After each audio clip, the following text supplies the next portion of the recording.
Last year, Rolling Stone magazine knighted you the new Louis C.K. That, on paper, doesn't stink at all. But who the fuck needs that? Because it's nothing but pressure now. Now you have to live up to that. Now you have to somehow explain. No, I felt like that was insulting to Louis. Well, because sure. all I'm doing is writing jokes. Louis is also putting out hours faster than I am. I'm doing like once every little over 2 years. He puts someone out every single year while acting, writing, directing, editing, one of the funniest shows I've ever seen. Yeah. So he's kind of doing all of that. I'm like a one-trick pony over here. It was a little bit of a fuck you to Louis. I don't think it was. I think they just saw like, oh, another balding redhead. He's in this drawer. No. Let's stick him in the Louis drawer. Do you have those I would have quiet... liked not to have that be the title, but I understand that they have to, because nobody knows who the hell I am, so they got to be like, you know that thing you like? This is the next thing like that thing. Yeah. But a little different. But also, they probably thought, what's the biggest compliment we could pay sure they a thought stand-up that, yeah. comedian today? Right. And that is it. The next Lenny Bruce. Right. And I don't think, our acts are alike at all. No. Like, No.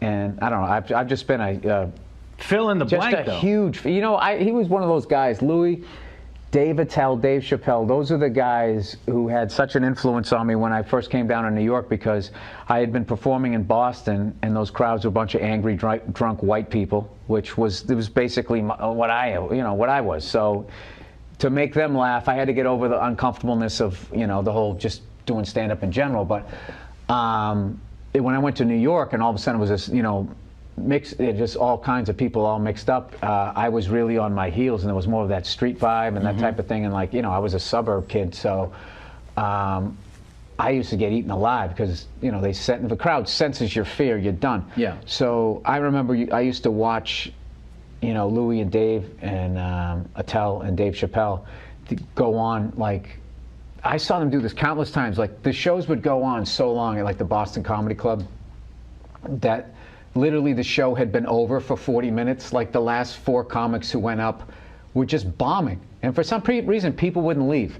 And then at like 2 in the morning, one of them would walk on stage, and it was like 9 o'clock on a Saturday, and instantly would just go up and would be destroying. And I remember just sitting at the back of the club going, how do you do that? How the fuck do you do that? And walk into a shitstorm and kill? I remember one time Louis walked on stage, and all he did, he said hello in this weird way. He did this really exaggerated wave. He's got that booming voice. And he was a little off the mic. And immediately they could tell this guy doesn't give a fuck in a good way. He's totally in command. And he just instantly, the whole crowd just woke up. And he was just like destroying. Or like a few times I saw people make the mistake of heckling Dave Attell, like not knowing. Like I remember going up and bombing, and then actually staying there because I hated the crowd so much, because I couldn't wait to see Dave go up, because I knew that when the crowd gets to a comic, they start to get a little arrogant. Sure. And they feel like they're in control. And I remember I would be, Dave's going on in 2. These people have no idea what the fuck they're in for. And because they saw someone who was soft like me go up there, because I didn't know what I was doing, they feel like, oh, this is our entertainment now. Let's go off on these guys. And I remember a couple of times, just some of the shit that Dave said. One time we were at the Cellar, and there's these older guys in the corner, and this guy had this old like salt and pepper beard or something. They started heckling Dave. And rather than just being like throwing out a stock line, he just invented this whole world. He goes, "Sir, why don't you just admit it?" He's like, "I'm your son.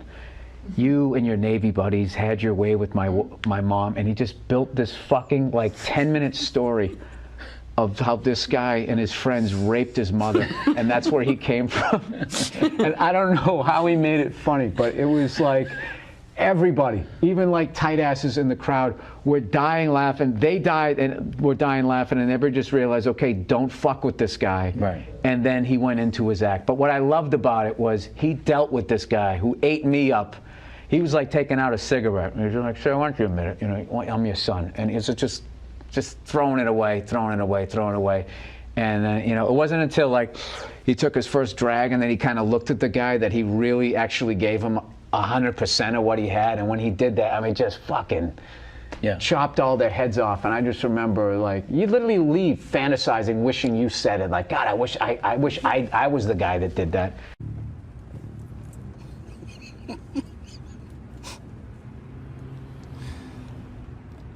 last week, Billy Burr was here. Do you know him? Yep, yeah, I know Billy. He's so funny. He did this thing where he was trying to he couldn't. And he kept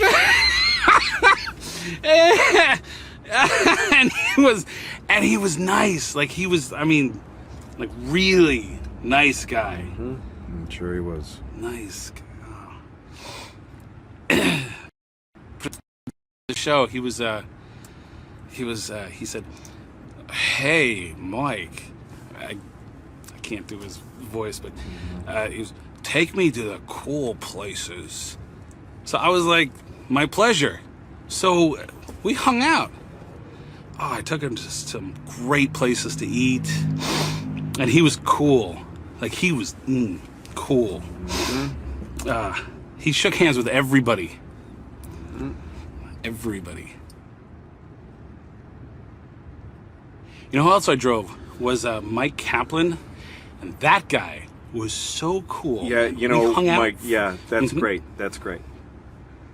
Yeah. Yeah, I'm glad. I'm really glad that you met those guys. I'm glad that you hung out with them and that they were really cool. I'm sure they were really cool. You know, for them, that's the way that's what they're like, right? That they like to go on the road and they like to see the country and meet everybody. It's great. I'm different, okay? I'm 47 years old. I've been doing this for I don't even know how long anymore.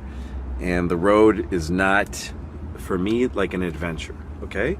It's like, I've seen it. I've seen the whole country. I've met all the people. I've met all of them. I've even met you, Mike, in a way. So for me now, the road is not like an adventure. It's like going to the toilet. It's something I have to do. And I don't have a lot of choices out here. But one choice that I need to be able to make is that I can be by myself and not talk to everybody. And I don't mean that to be insulting or unfriendly. That's just what I need for me to be comfortable on the road, is to not have to always talk to folks and make friends if I don't feel like it. So I'm sorry if that's a bummer for you or if it's disappointing, but it's what works for me. Okay?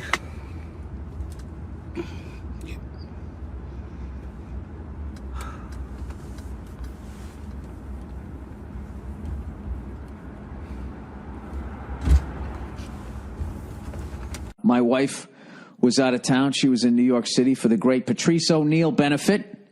I want to thank everybody who came out, and I want to thank everyone who did the show. I, unfortunately, was not able to get a fucking flight in time, if you can believe that.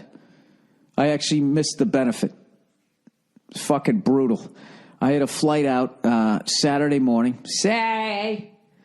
And I believe that one I was on American Airlines, and they just gave me a call, and they were like, a 1-800 number. And I went, hello. And they were like, hello, this is American Airlines informing you that flight 2913 has been canceled. You've been relocated. No, you might want to grab a pen. You have now been rebooked on flight number 1750 out of LAX on Tuesday, January 26th at 1:15 p.m. The benefit was on the 26th. I was supposed to be flying out on the 23rd. They pushed it 3 fucking days, and I was going to leave 4:15 East Coast time when the show starts at 7. So I'm like, well, that's not going to work. So I call my travel agent, and so she got me a flight on JetBlue, 7:45 a.m. on Sunday, the 24th. So I'm like, no worries. All right, so I miss a day, no big deal, blah, blah, blah, blah, right?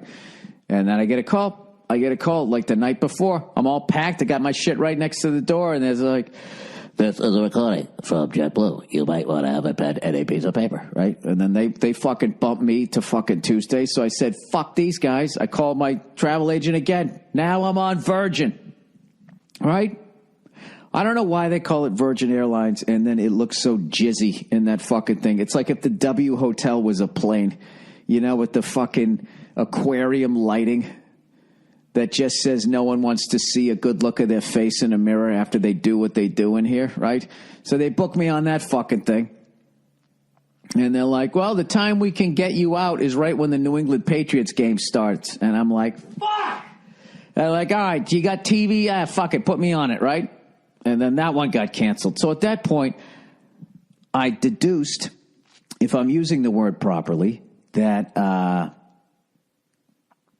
the fucking every poor bastard from Saturday and Sunday, now that those flights had all been canceled, were now eating up all the Monday and Tuesday ones. So I had my travel agent go after another flight, and then meanwhile I called my manager, who knows all these big guys, and I said, can you get me a replacement in case I'm not going to be able to get in? Long story short, I wasn't able to get in time. We got a replacement, and I wish I could have been there, because Rich Voss, who crushed it as a host once again this year, and he said, blah, blah, blah, blah. Unfortunately, Bill Burr can't be here. And everybody's like, oh, what the fuck?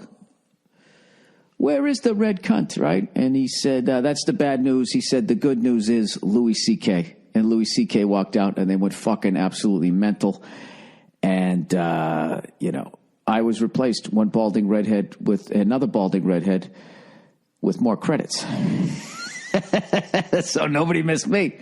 And I guess he fucking murdered it. And then all he had to do was 15, because he's such a great guy, did like 25. And just fucking destroyed, and everybody had a great time. And somebody sent me a picture of everybody in the end coming out. Al Dalbeni flew in all the way from Sydney, Australia. That's another reason why I didn't want to reschedule, because this guy flew in from the other side of the fucking world. And who else was there? Rachel Feinstein, Greer Barnes, who absolutely murdered, one of the greatest who ever did it, Greer Barnes. Jim Norton. I don't have it in front of me. I wasn't there too, so I know I'm going to end up forgetting somebody. But anyways, everybody, Godfrey did it. Everybody fucking killed. And they had a great time.